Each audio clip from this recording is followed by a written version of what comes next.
versículo 14 até o versículo 20, 19, e depois continuaremos versículo 23 e 24. Capítulo de número 3, do livro de Gênesis, versículo 14 ao 19. E depois, versículos 23 e 24.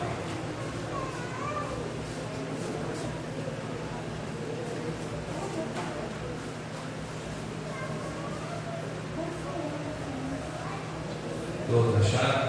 Amém. Versículo 14 do capítulo 3, escrito está: Então o Senhor Deus disse à serpente: Porquanto fizeste isso, maldita será mais que todas as bestas feras e mais que todos os animais do campo. Sobre o teu ventre andarás, e pó comerás todos os dias da tua vida. E porém inimizade entre ti e a mulher, e entre a tua semente e a sua semente, e esta te ferirá na cabeça, e tu lhe ferirás o calcanhar. E a mulher disse: Multiplicarei grandemente a tua dor e a tua conceição. Com dor darás à luz a filhos, e o teu desejo será para o teu marido, e ele te dominará. E Adão disse: Porquanto deste ouvido a voz de tua mulher, e comeste da árvore que te ordenei, dizendo: Não comerás dela. O que foi que Deus disse? Não comerás dela. Maldita é a terra por causa de ti. Com dores comerás dela todos os dias da tua vida. Com que comerá ela? Com dores. Com que comerá ela? Com dores. Espinho e cardos também te produzirá, e comerás a erva do campo. No suor do teu rosto comerás. Como é que comerás? No suor do teu rosto o teu pão, até que tornes a terra, porque delas foste tomado, porquanto és pó, e em pó ele vai se tornar o que de novo? Pó.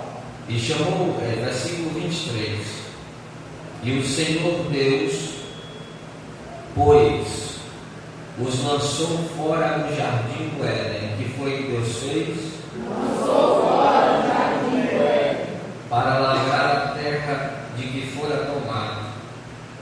E havendo lançado fora o homem, pôs querubins ao oriente do jardim do Éden, e uma espada inflamada que andava ao redor, para guardar o caminho de quê? Da árvore da vida. De quê? Da árvore da vida. Talvez assim na melhor de Jesus.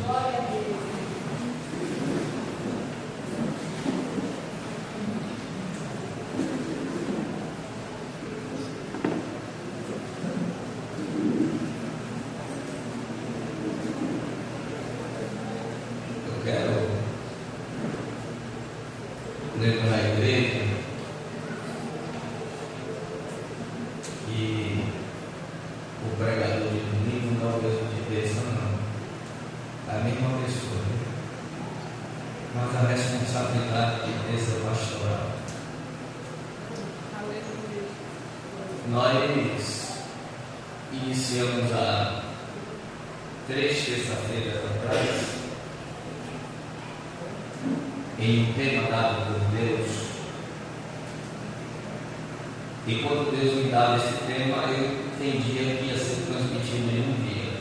E já vamos para o terceiro, e talvez iremos para o quarto. E nesse tema que Deus me deu era sobre tentação, culpa, juízo e redenção. Já falamos sobre culpa, sobre tentação, sobre culpa, e hoje nós falaremos sobre juízo. E se Deus assim permitir, sobre redenção. Recapitulando aquilo que nós já dissemos há 2 terças-feiras atrás, quando nós falamos de tentação, nós falamos de armadilhas que o diabo cria com o objetivo de nos fazer nos errarmos o alvo através do pecado. Quando erramos o alvo, e toda tentação ela não tem aparência ruim, mas tem aparência, como próprios versículos da Bíblia, no capítulo 3 diz, que quando Eva olhou para a árvore e disse que ela era boa vista, agradável aos olhos e prazerosa. Nenhuma tentação, quando ela vier, ela vem com aparência ruim, mas a aparência dela é a aparência que vai trazer muitas vantagens às nossas vidas. E eu quero trazer um adendo a esta noite, que tem tentação que ela é tão bem camuflada pelo inimigo, que ela vai parecer que é bênção de Deus, quando na verdade ela é uma armadilha para que nós que possamos nos afastarmos da presença de Deus e perdermos a comunhão com Ele. Porque em Isaías capítulo 59, versículo 2, o profeta diz que as nossas iniquidades fazem separação entre nós e o nosso Deus. A palavra iniquidade no original grego quer dizer pecado programado. É aquele pecado que você faz sabendo que está pecando, mas na sua cabeça você tem uma relação tão boa com Deus que Deus tem a obrigação de lhe perdoar. Aí Deus me traz a memória, quando ainda congregava ali na igreja da Nova Vitória, na minha adolescência, quando uma irmã quis fazer uma surpresa de aniversário para uma dirigente do círculo de oração, muito amiga dela, e eu me lembro que ela mentiu para convencer a irmã e conseguir fazer a tal surpresa para ela. E quando a surpresa foi consumada, ela usou a frase, eu ouvi, eu menti, mas Deus entende que foi por uma boa causa. Só que Deus, Ele não enxerga deste jeito. Mentira sempre será mentira e verdade sempre será verdade.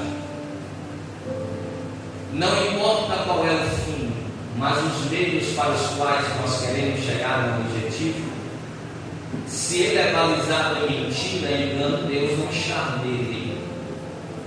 Nós podemos até, quem sabe, ou mentir, mas nunca mentir. E Deus não se deixa estarrecer. E quando nós pecamos e caímos no laço da tentação, gera-se uma culpa que tem 2 vertentes. A primeira vertente é que a culpa ela pode despertar no ser humano que caiu no pecado a tentativa de justificar o seu erro como Adão fez com Deus. A mulher que o Senhor me deste, me ofereceu, eu comi, e a culpa foi do Senhor, que o Senhor me deu ela. E ela disse, eu só pequei porque a serpente me enganou, e aí por isso que eu pequei, a culpa é da serpente.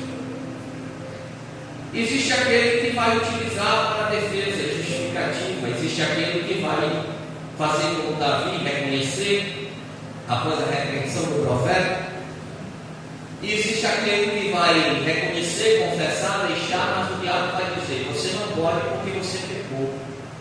E o diabo pode usar como instrumento para tentar impedir a nossa continuidade, o nosso progresso espiritual.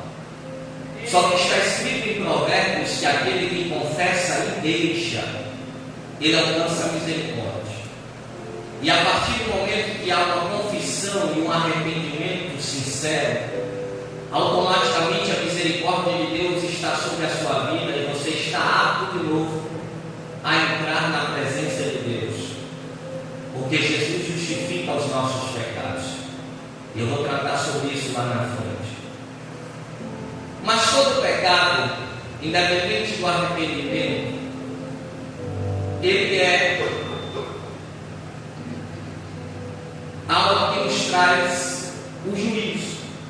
E é isso que o versículo 14 do capítulo 3 até o versículo de número 23, 24 no livro de Gênesis vai tratar. Após Adão e Eva sentir a culpa e se esconder da presença de Deus, a Bíblia diz que eles se escondendo pegam uma folha de figueira para cobrir a sua nudez. Mas chega um momento que Deus pergunta a eles: vocês desobedeceram a minha voz? Desobedecemos. O versículo de número 22 diz que Deus fez túnicas de pele para cobrir a nudez de Adão e Eva. Simbolicamente, Deus cobre o pecado deles, a chamada expiação. Entretanto, Deus, antes de cobrir, julga. Porque todo pecado traz juízo, todo juízo traz uma consequência. A Bíblia diz que Deus não traz o inocente ou o culpado como inocente. A Bíblia diz que Deus não se deixa escarnecer. A alma que pecar, esta morrerá. Romanos capítulo 6, versículo 23 diz que o salário do pecado é a morte. Porque o salário do pecado é a morte. Porque todo trabalhador, quando trabalha, a consequência é o salário no início do mês ou no final do mês. A lei da física diz que existem duas causas: a chamada causa e efeito e a chamada ação e reação. Nada fica impune aos olhos de Deus. Até porque Deus não quebra princípios para nos beneficiar pelo fato de sermos crentes. E maior juízo virá sobre nós, porque nós somos conhecedores da sua palavra. E quando a lei há pecado, mas quando não há lei, não há pecado. Nós estamos diante da palavra de Deus que revela o certo e errado, e que é a bússola do viajante em direção à cidade celestial. Quando o viajante desvia o caminho, ele está assumindo o risco da sua viagem.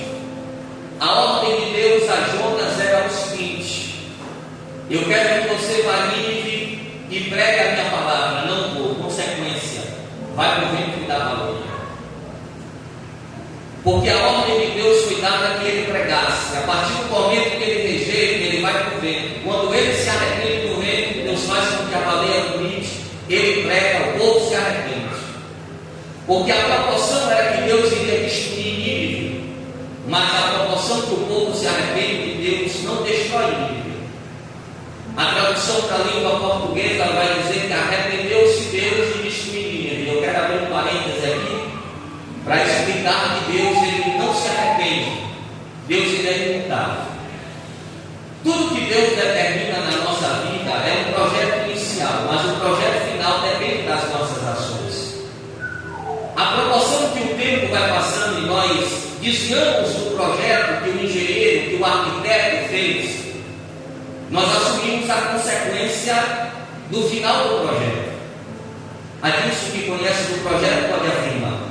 Se o engenheiro faz um projeto e o mestre de obra ele desfaz o projeto, e em vez de usar ferragem 3/8, que acho que é mais forte do que 5/16, e ele usa 5/16, o prego é alto, quando chegar a um certo peso, o prego vai ruir e as paredes irão cair no concreto. Deus ele tem um projeto inicial na vida de todo mundo. Só que o projeto final depende de nós. Se nós desviarmos do projeto, Deus não pode cumprir o seu projeto, porque Deus nos deu livre-arbítrio. E o projeto inicial de Deus era que Adão e Eva vivessem eternamente no jardim. Só tinha uma ordem que ele havia dado. Qual era a ordem? Não comer do fruto que está na árvore do meio, que é o conhecimento do bem e do mal. A proporção que eles ouvem a voz da serpente e desobedecem o nome do fruto, o projeto inicial ele é desfeito. E diz a Bíblia que Deus arrepende-se de ter feito o homem, não no sentido literal. A tradução não é que Deus se arrependeu, porque Deus é imutável. O que acontece é que Deus faz um projeto, e quando o homem desvia do projeto, Deus muda o seu projeto também. Eu vou te explicar para você entender. O projeto inicial da criação é que todo homem alcançasse a salvação, mas nem todos alcançarão. É porque Deus quer? Não. Até porque Deus não predestina ninguém ao céu e não predestina ninguém ao inferno, porque senão Deus seria injusto e quebra um atributo natural de Deus, um atributo moral de Deus, que é a justiça. Se eu sou santo, Deus olhou para mim e disse: eu não gosto de você, vou te lançar no inferno. Se alguém pecador, Deus olhou e disse assim: eu for por sua cara e vou te levar para o céu, Deus é injusto. Então Deus deu ao homem a livre-arbítrio. Se nós formos para o céu é pela graça, mas as nossas ações influenciarão na decisão final, no juízo final. Então toda ação vai gerar uma reação. O homem desobedece e na cabeça de alguém: Deus precisa perdoar porque foi a primeira falha. Não, Deus até perdoa, mas as consequências precisam ser assumidas. Olha para mim, nenhum pecado, nenhum erro que cometemos hoje ficará impune aos olhos de Deus e nem ao olho do homem. Sabe por quê? Para que aquele que peca sirva de exemplo para aquele que ainda está de pé.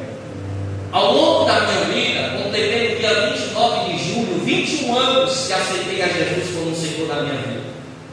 E nesses 21 anos eu já vi muitas pessoas errarem, já vi muitas pessoas caírem, já vi muitas pessoas caírem e se levantarem, já vi pessoas caírem e se afundarem no pecado, morrerem no pecado.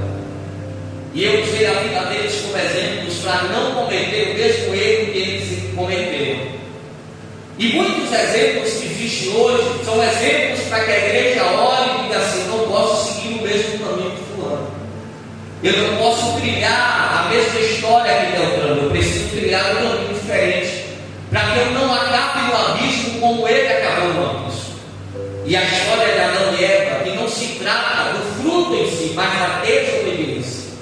Não importa se o fruto é uma maçã, não importa se o fruto é uma manga, não importa se o fruto é uma goiaba, não importa se o fruto é uma pera. O que está dentro do capítulo 3 do livro do Gênesis é que Adão e Eva desobedecem uma ordem de Deus. E a Bíblia compara a desobediência com o pecado de feitiçaria. E quando um pai pega um cinto, um cipó, um cansanção e bate no filho, ou quando a mãe pega a sandália e mira nas costas da criança quando ela tenta correr, aquilo ali foi a consequência de uma desobediência do filho. Todo mundo está lembrando da infância agora, né? Ali é consequência de uma desobediência que o filho cometeu. E quando Deus ouve a resposta de Adão: comemos, desobedecemos, eu comi porque tu me deste a mulher. E a mulher: eu comi porque a serpente me encantou. Deus chama a serpente e diz: por que fizeste isso? Juízo. Por que fizeste isso a partir de hoje? Tu vai comer do pó da terra e vai rastejar no chão. Eu já disse isso aqui e vou repetir. Há cerca de 8 anos, entre 8 e 10 anos, uma reportagem do Fantástico, a arqueologia descobriu o esqueleto de uma serpente que possuía patas. Comprovando que está escrito no versículo 14 que antes do pecado, provavelmente a serpente era como um camaleão, que ela possuía patas que andavam sobre o chão, mas após o pecado, toda a cobra, independente da espécie que nós denominamos ela começou a rastejar no meio da poeira do chão.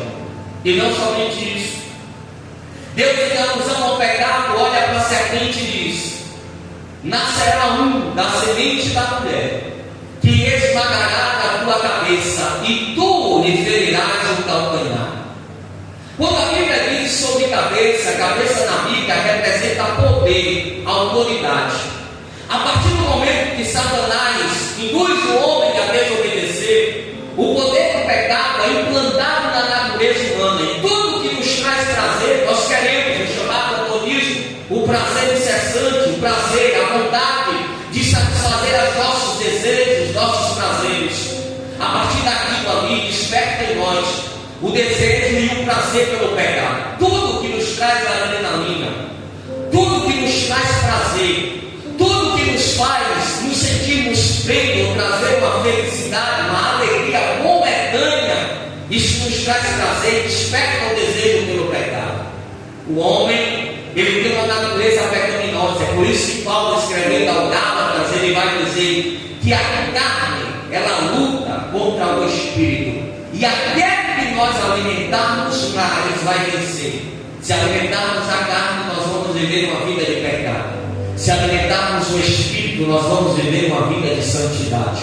É por isso que na revelação de Pátimos, João diz o seguinte: aquele que é santo, santifique-se mais; aquele que é sujo, suje-se mais. Ou seja, aquele que alimenta a carne, que continue vivendo no pecado, alimentando a carne. Aquele que se santifica, que continue se santificando ainda, alimentando o espírito através da oração e do jejum.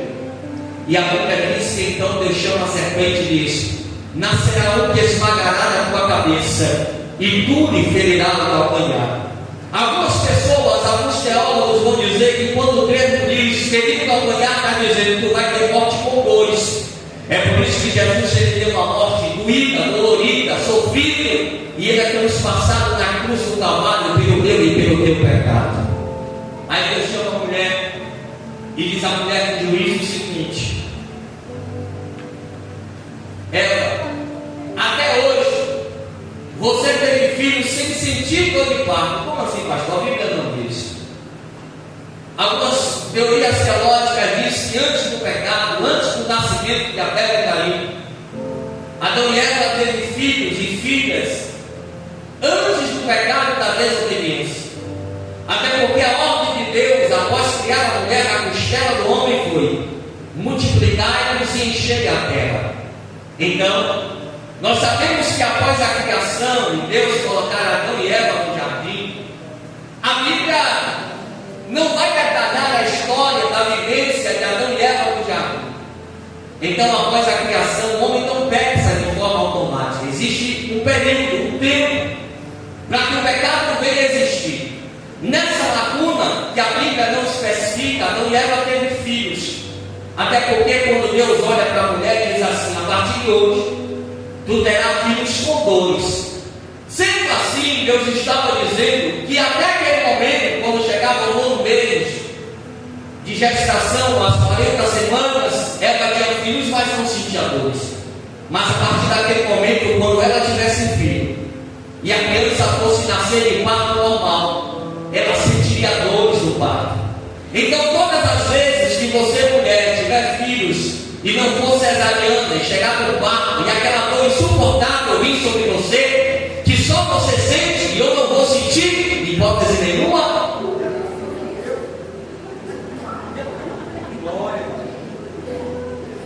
e nem aqueles que querem dizer que são e não são, de nascimento, que eu não vou especificar para vocês entenderem e vão sentir. Lembre-se que foi culpa do pecado da mulher. E aí Deus chama o homem e diz ao homem: Adão, a partir de hoje, do suor do teu corpo comerás. Se você não trabalhar, você também não vai comer. É por isso que eu me preocupo quando eu vejo alguém dizer que vive da fé. E eu sei que vocês já ouviram isso aqui: 3 anos seguidos, 2 anos e 7 meses. Aquele que acorda meio-dia e fica assistindo o Bob Esponja quando acorda, e diz que vai viver da fé. Só que o problema é que a fé que ele vai viver não é a fé dele. É a sua fé que acorda 5 horas, 6 horas, 7 horas para poder trabalhar 8 horas por dia, 44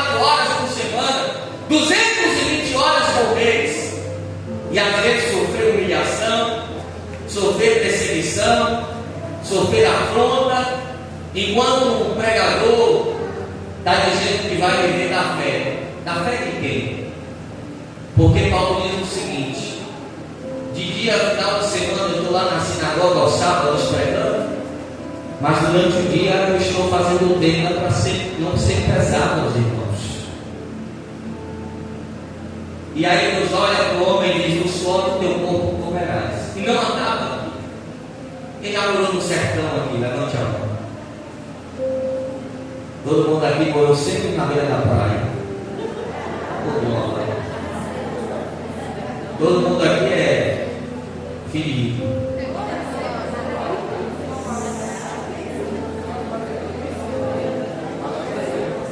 Se você observar no sertão, na seca, eu tive o prazer de ter essa experiência. Quando você anda na roça, e até o Cisal, que é comum lá na região de Conceição do Coité, onde minha querida esposa nasceu, é observável que é uma planta que, quando o sol está quente, ela murcha. Mas se chover meia hora, ela fica forte de novo. E na ponta do sisal tem um espinho que, se você tocar, é pior do que uma agulha. E quando você olha, você vai andando no meio da roça, do sertão, tem os cactos, né? Que as irmãs gostam de pegar os cactos.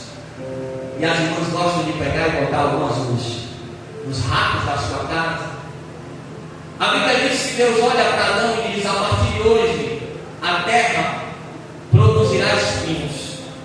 Para todas as vezes que nós nos furarmos em espinho, lembrarmos que isto é culpa do pecado do homem. E todas as vezes que na sua infância você apanhou de cansação, misericórdia, diga. É para você se lembrar do pecado do homem.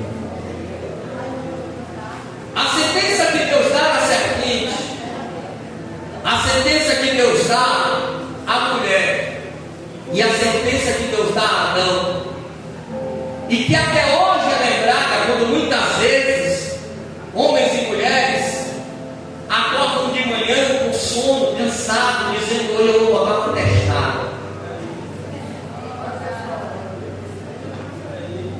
É para você se lembrar do pecado inicial,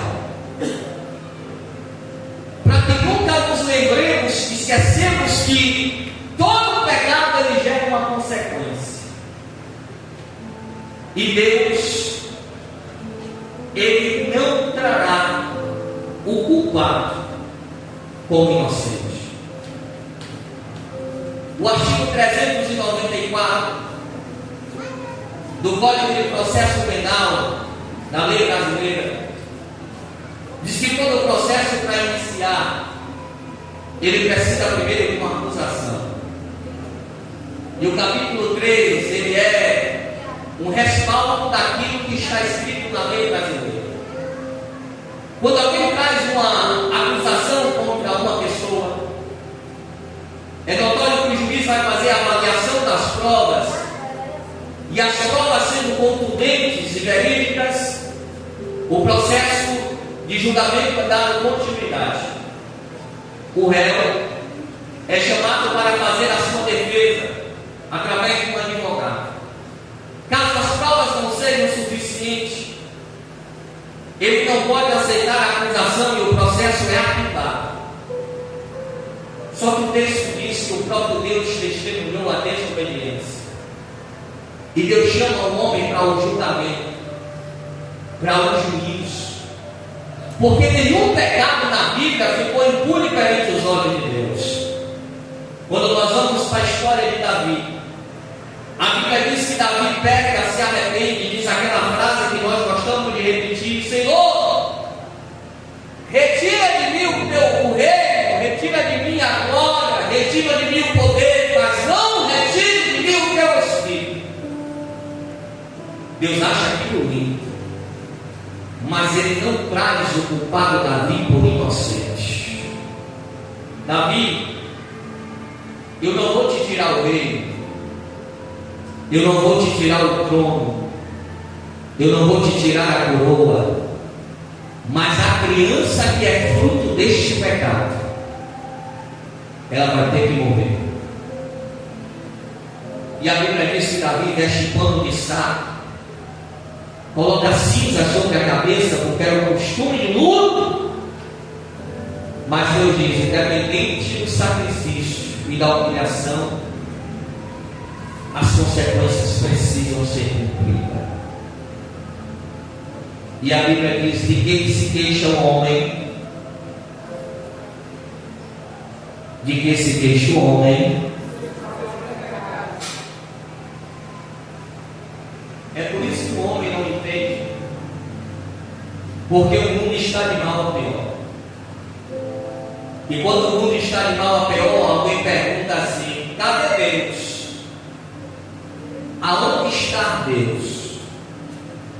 E a pergunta que eu faço nesta noite é: qual foi o momento da história que alguém consultou Deus para fazer uma escolha ou tomar uma decisão? Na história da humanidade, eu só conheço um homem em um país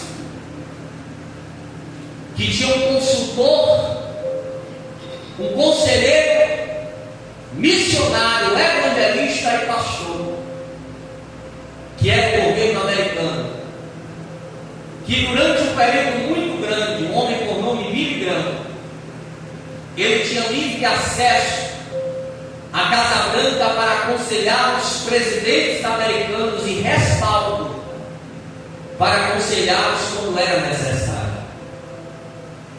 Dentro da organização civil judaica do Antigo Testamento, da mesma forma que a Constituição brasileira define a estrutura governamental entre poder executivo, presidente, governador e prefeito, poder legislativo, senadores, deputados estaduais e federais e vereadores, poder legislativo com poder judiciário que tem um poder de julgar em primeira, segunda, terceira instância e Supremo Tribunal Federal.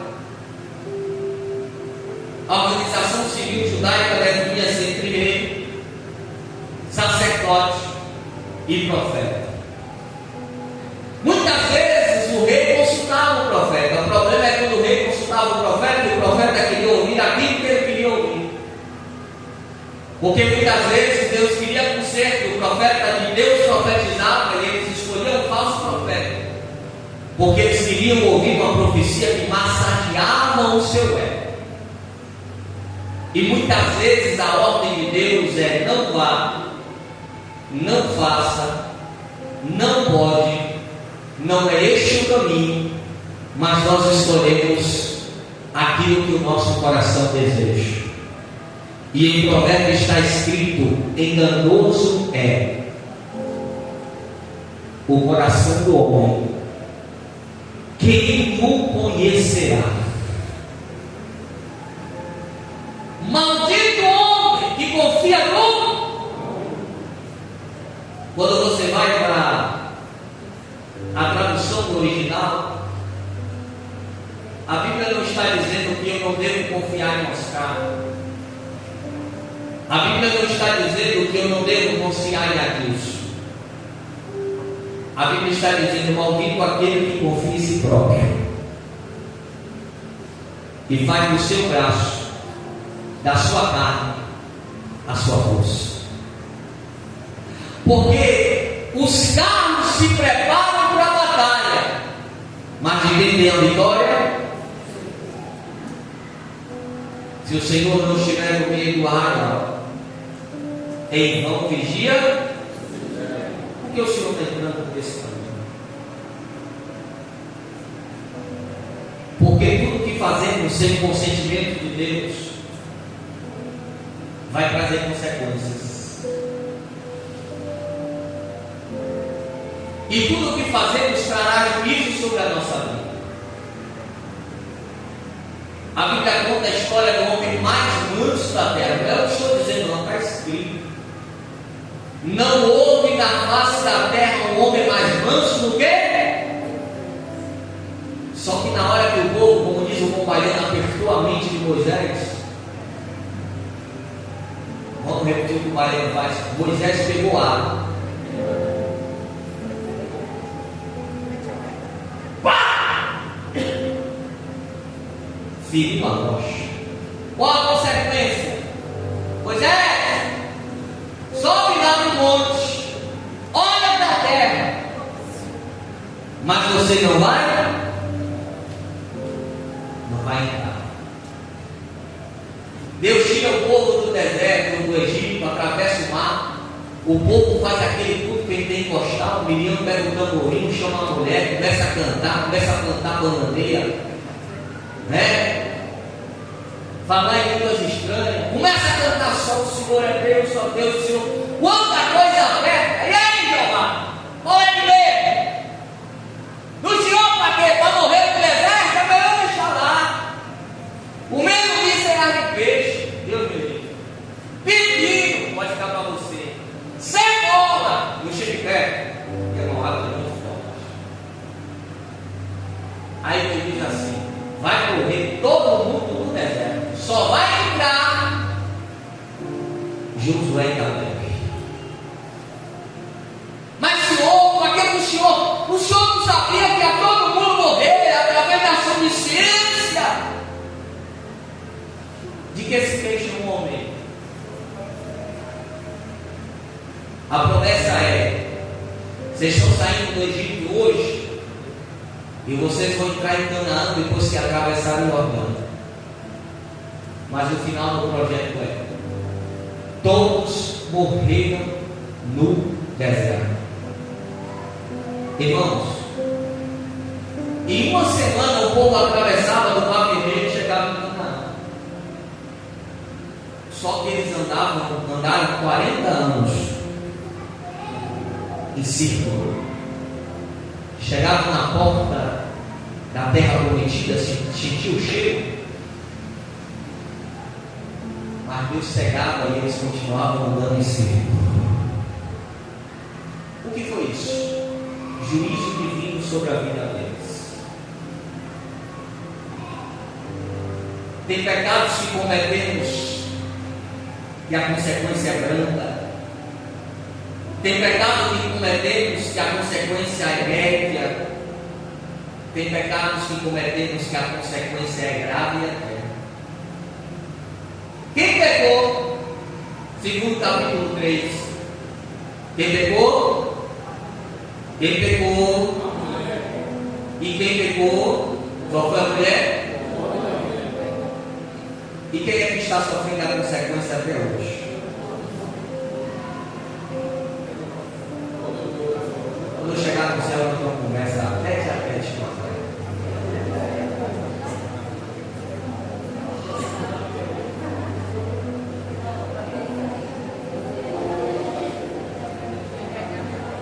E não foi só o pecado, irmãos.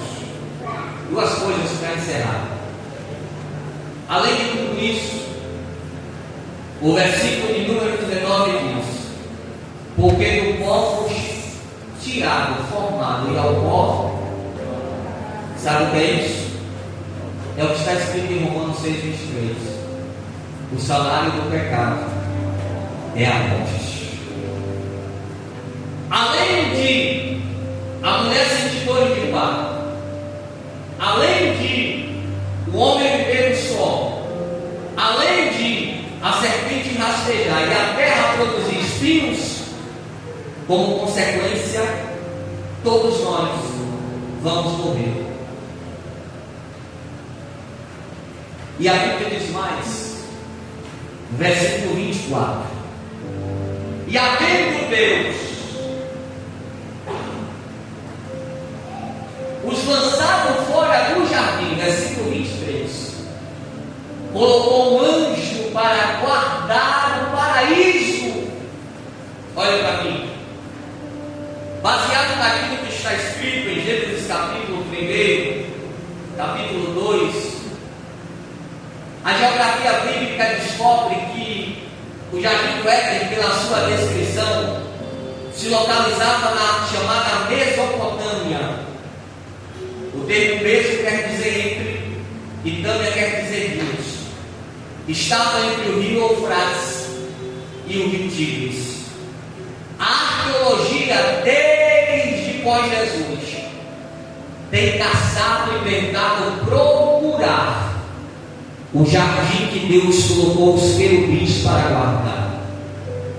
E ninguém consegue encontrar este jardim porque está protegido pelos querubins e pela espada inflamada que está guardando dos olhos humanos. Para quê? Para que não encontre a árvore da vida e comam do fruto e vivam eternamente. A pior parte, além da morte, é ser lançado da presença de Deus. A pior parte, além da morte, é que quando Moisés chega assim e diz: Senhor, a partir de agora eu só vou seguir se o Senhor se apresentar. E Deus disse: Moisés, não tem mais como. Mas o Senhor se apresentava a Adão na viração do dia. Moisés, naquele tempo nós éramos iguais. Agora, as luzes não têm comunhão com as trevas. O que é santo não tem comunhão com o profano. O que é puro não tem comunhão com o impuro. Eu não posso, você não pode ver a minha face, porque se você ver a minha face, a minha glória, você vai morrer. Mas eu tenho uma notícia boa para te dizer nesta noite. Versículo de número 20.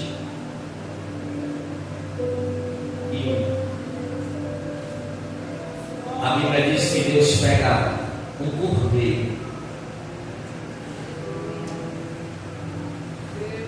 mata, tira o seu sangue, arranca a sua pele e encobre a nudez de Adão e de Eva. Sabe o que a Bíblia está nos dizendo? Que depois de 2000 anos da semente da mulher, que Isaías capítulo 7 diz que o seu, capítulo 9 versículo 6 diz que o seu nome será Conselheiro, Deus forte, Pai da eternidade, Príncipe da paz, o Cordeiro de Deus prometido iria nascer, e o poder do pecado que estava sobre as nossas vidas, a corrupção do pecado que entrou através de Adão e Eva, porque escrito está: o pecado veio por um homem chamado Adão, mas a graça veio ao mundo por outro homem chamado Jesus. E aonde abundou o pecado, superabundou a graça de Deus. Paulo, escrevendo aos Coríntios, disse que quando a igreja for arrebatada, nós, os que estivermos vivos, teremos o nosso corpo transformado. Este corpo mortal, este corpo pecador, este corpo maligno será transformado em um corpo incorruptível, e nós seremos arrebatados para encontrarmos com o Senhor nos ares. Aleluia, aleluia. Deus disse à serpente: nascerá um que tirará o teu poder. E João tem uma visão lá em Apocalipse, ele diz o seguinte: quando Jesus expira na cruz do Calvário, ele diz: Pai, está consumado. Agora nona, às 3h da tarde, ele vai às profundezas do abismo, chega lá e diz a Satanás: me dá aqui a chave da morte e do inferno, porque até a porta da tua casa quem sou eu, porque a Bíblia diz: aonde está, irão a tua morte, porque o Cordeiro de Deus, que Satanás nos condenou através do pecado, ele morreu na cruz para quê? Para que nós fôssemos remidos outra vez. Nós estávamos mortos no pecado, mas Jesus ressuscitou ao terceiro dia, foi às profundezas do inferno, arrancou a chave da morte, e ele disse: Satanás, a partir de hoje tu só pode tirar a vida de alguém com a minha permissão, porque eu tenho poder, todo o poder é me dado nos céus e na terra. Eu tenho poder sobre a morte, eu tenho poder sobre a enfermidade. Isaías capítulo 53 está escrito: nós estávamos condenados à morte, mas pelas pisaduras do Cordeiro nós fomos sarados. O castigo que nos traz a paz estava sobre ele, e pelas pisaduras do Cordeiro de Deus nós somos sarados. Nós estamos aqui nesta noite porque o Cordeiro foi sacrificado. O Cordeiro foi sacrificado. Ele foi morto, mas ele venceu a morte ao terceiro dia. Ele ressuscitou e está à destra de Deus.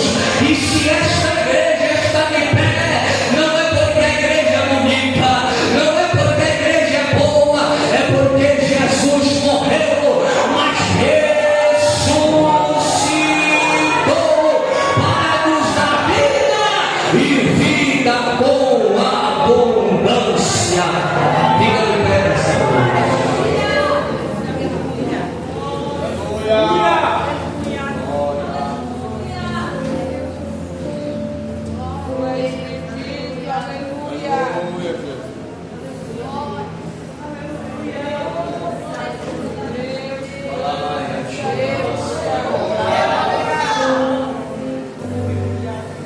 Nós estávamos mortos, mas ele nos deu vida.